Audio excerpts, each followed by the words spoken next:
Hi friends, welcome back to my channel. ഇന്ന് ഞാൻ വന്നിരിക്കുന്നത് പഴുത്ത ചക്ക ഉപയോഗിച്ചിട്ട് നമുക്ക് ഈസി ആയിട്ട് തയ്യാറാക്കാൻ പറ്റുന്ന ഒരു സ്നാക്കിൻ്റെ റെസിപ്പിയുമായിട്ടാണ്. വീഡിയോയിലേക്ക് പോകുന്നതിന് മുന്നേ ആദ്യമായിട്ടാണ് ഈ ചാനൽ കാണുന്നതെങ്കിൽ ചാനൽ സബ്സ്ക്രൈബ് ചെയ്തിട്ട് ആ ബെല്ലൈക്കൺ ഒന്ന് ക്ലിക്ക് ചെയ്തേക്കണേ.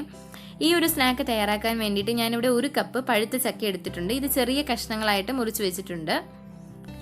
ഇനി നമുക്കൊരു പാനിലേക്കോ അല്ലെങ്കിൽ ഒരു ചീനച്ചട്ടിയിലേക്കോ ഒരു 3 ടേബിൾ സ്പൂൺ പഞ്ചസാര ചേർത്ത് കൊടുക്കാം.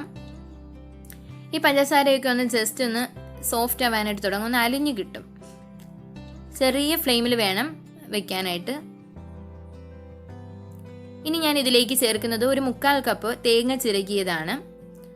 തേങ്ങ ചിരകിയതും കൂടി ചേർത്തിട്ട് ഇത് നന്നായിട്ട് മിക്സ് ചെയ്തെടുക്കുക. അപ്പോൾ ഈ പഞ്ചസാരയും തേങ്ങയും കൂടി ചേർന്നിട്ട് നന്നായിട്ട് മെൽറ്റ് ആവാനായിട്ട് തുടങ്ങും.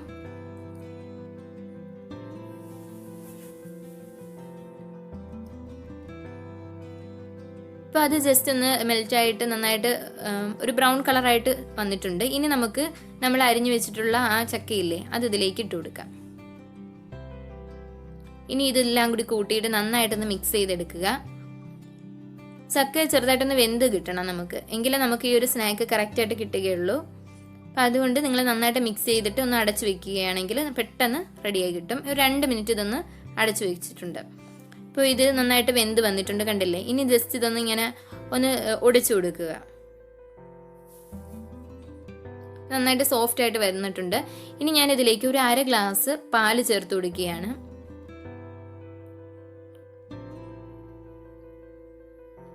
നമ്മൾ ഈ പാലും കൂടി ചേർത്ത് കൊടുക്കുമ്പോഴത്തേക്കും ചക്ക ഒന്നുകൂടി ഒന്ന് സോഫ്റ്റ് ആയിട്ട് കിട്ടും, നന്നായിട്ട് വെന്ത് കിട്ടും. നന്നായിട്ട് മിക്സ് ചെയ്ത് ഒന്നുകൂടി ഒന്ന് അടച്ചു വെച്ചിട്ട് ഒരു 3 മിനിറ്റ് മുതൽ 5 മിനിറ്റ് വരെ ഒന്ന് കുക്ക് ചെയ്തെടുക്കണം. അപ്പോൾ കണ്ടില്ലേ, നന്നായിട്ട് സോഫ്റ്റ് ആയിട്ട് വന്നിട്ടുണ്ട്. ഇത് മിക്സ് ചെയ്യുന്ന സമയത്ത് ഇത് ജസ്റ്റ് ഇതൊന്ന് പോലെ ഒന്ന് പ്രസ് ചെയ്തൊന്ന് ഉടച്ചു കൊടുക്കുക.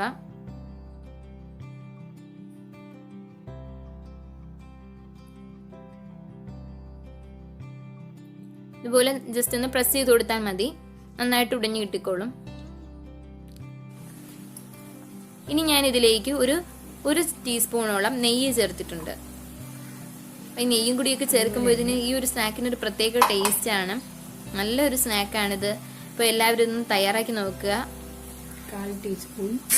ഇനി ഇതിലേക്ക് ചേർക്കുന്നത് ഒരു 1/4 ടീസ്പൂൺ അളവിൽ ചുക്കുപൊടിയാണ്. ചുക്കുപൊടി ചേർത്ത് കൊടുക്കുക.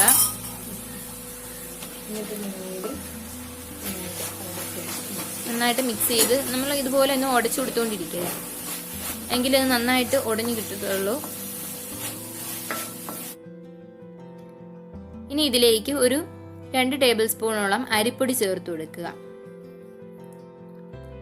ഈ ഒരു മിക്സ് നന്നായിട്ടൊന്ന് തിക്കായിട്ട് കിട്ടുന്നതിന് വേണ്ടിയിട്ടാണ് നമ്മൾ അരിപ്പൊടി ചേർത്ത് കൊടുക്കുന്നത്.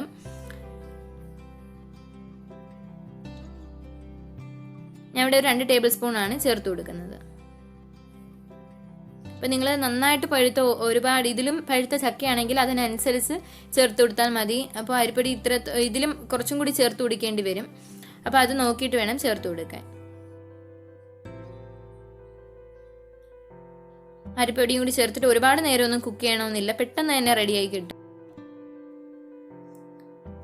കണ്ടില്ലേ, ഇത് നന്നായിട്ട് റെഡി ആയിട്ടുണ്ട്. ഇത്രത്തോളം മതിയാകും. കണ്ടോ, നമ്മുടെ കയ്യിൽ എടുക്കുകയാണെങ്കിൽ നമുക്കിത് ചെറിയ ബോൾസ് ആക്കാനായിട്ട് പറ്റണം. നന്നായിട്ട് ചൂടാറാനായിട്ട് വെച്ചിരുന്നു, നന്നായിട്ട് ചൂടാറിയിട്ടുണ്ട്. ഞാനിത് ചെറുതായിട്ടൊന്ന് ബോൾസ് ആക്കി എടുക്കുകയാണ്. ഇതിന്ന് കുറേശ്ശെ എടുത്തിട്ട് നമുക്ക് ചെറിയ ചെറിയ ബോൾസ് ആക്കി എടുക്കാം. അപ്പം ഈ ഒരു ഷേപ്പല്ല, നിങ്ങൾക്ക് ഇഷ്ടമുള്ള ഷേപ്പിൽ ചെയ്തെടുക്കാവുന്നേ ഉള്ളൂ. ഞാൻ ഈ ഒരു ബോൾസ് പോലെയാണ് ചെയ്തെടുക്കുന്നത്.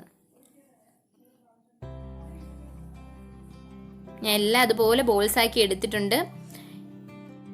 ഇനി അടുത്തതായിട്ട് ഒരു ബൗളിലേക്ക് ഒരു 3 ടേബിൾ സ്പൂൺ അരിപ്പൊടി എടുക്കാം. ഇതിലേക്ക് 1 ടീസ്പൂൺ പഞ്ചസാര ചേർത്ത് കൊടുക്കുക. അതുപോലെ തന്നെ കുറച്ച് ഉപ്പ്, ഒരു 1/4 ടീസ്പൂണോളം ഉപ്പ്. ഇനി ഇതിലേക്ക് ആവശ്യത്തിന് വെള്ളം കൂടി ചേർത്തിട്ട് നന്നായിട്ടൊന്ന് മിക്സ് ചെയ്തെടുക്കാം. നല്ല ലൂസായിട്ട് ആണ് എടുക്കേണ്ടുള്ളത്. നമ്മൾ ദോശമാവൊക്കെ ആക്കി എടുക്കില്ലേ, ആ ഒരു പരുവത്തിൽ മിക്സ് ചെയ്തെടുക്കാം. നമ്മൾ റെഡിയാക്കി വെച്ചിട്ടുള്ള ബോൾസ് ഇല്ലേ, ചക്ക വെച്ചിട്ട്, ആ ബോൾസ് ഇതിലേക്ക് ഡിപ്പ് ചെയ്തെടുത്തിട്ട് ഫ്രൈ ചെയ്ത് എടുക്കുന്നതിന് വേണ്ടിയിട്ടാണ്. ഞാനിവിടെ ഒരു 1/2 ഗ്ലാസ്സിന് അടുപ്പിച്ചിട്ട് വെള്ളം ചേർത്തിട്ടാണ് മിക്സ് ചെയ്തെടുത്തിട്ടുള്ളത്. അപ്പോൾ ഇത് റെഡി ആയിട്ടുണ്ട്. ഇത് നമുക്കൊരു സൈഡിലേക്ക് മാറ്റി വയ്ക്കാം. ഇനി നമുക്കിത് ജസ്റ്റ് ഫ്രൈ ചെയ്തെടുത്താൽ മാത്രം മതി. അപ്പോൾ ഓയിൽ ചൂടായിട്ടുണ്ട്, ഞാനിത് ഓരോന്നും ഇതിലേക്ക് ഡിപ്പ് ചെയ്തിട്ട് ഫ്രൈ ചെയ്തെടുക്കുകയാണ്. അപ്പോൾ ഇത്രയേ ഉള്ളൂ, നമ്മുടെ സ്നാക്ക് ഇവിടെ റെഡി ആയിട്ടുണ്ട്, കണ്ടില്ലേ? ഇനി ഇത് ജസ്റ്റ് തിരിച്ചിട്ടിട്ട് ഒന്ന് ഫ്രൈ ചെയ്തെടുക്കുക. നല്ല സൂപ്പർ ടേസ്റ്റി ആയിട്ടുള്ള ഈ ഒരു 4 മണി പലഹാരം എല്ലാവരും ഒന്ന് ട്രൈ ചെയ്ത് നോക്കുക. ഈ ഇഫ്താറിനും ഒക്കെ നിങ്ങൾക്ക് ട്രൈ ചെയ്ത് നോക്കാവുന്ന എളുപ്പത്തിലുള്ള ഒരു സ്നാക്ക് റെസിപ്പിയാണിത്. കുട്ടികൾക്കൊക്കെ ഇഷ്ടമാകും, അവർ പെട്ടെന്ന് തന്നെ പാത്രം കാലിയാക്കി വെച്ചിട്ട് പോകും. എല്ലാവരും ട്രൈ ചെയ്ത് നോക്കിയിട്ട് നിങ്ങളുടെ അഭിപ്രായങ്ങളൊക്കെ എന്നെ അറിയിക്കുക. അതുപോലെ തന്നെ ഈ വീഡിയോ ഇഷ്ടമായെങ്കിൽ വീഡിയോ ഒന്ന് ലൈക്ക് ചെയ്തേ. ചാനൽ ഇതുവരെയും സബ്സ്ക്രൈബ് ചെയ്യാത്ത കൂട്ടുകാരുണ്ടെങ്കിൽ ചാനൽ സബ്സ്ക്രൈബ് ചെയ്ത് ബെല്ലൈക്കൺ ഒന്ന് അമർത്തിയേക്കണേ. ഇനിയും അടിപൊളി റെസിപ്പിയുമായിട്ട് കാണാം.